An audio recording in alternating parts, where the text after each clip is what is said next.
Hello guys, here as you can see we have the ROBOROCK Qrevo Edge vacuum cleaner, and I'm going to show you how to change the FlexiArm side brush.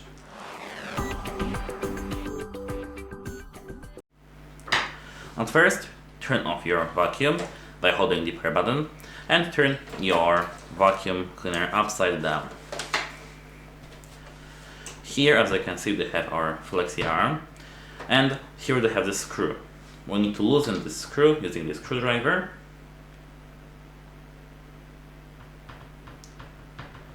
And here we need to, of course, do this counterclockwise, and now we can take this out.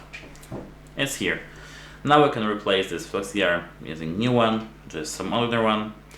And once you get the new one, for example, let's assume this is what this one.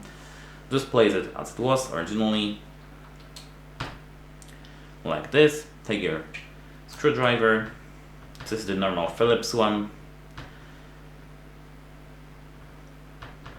You can just here screw this again. Now, as you can see, it's here. It sits normally. Don't use force.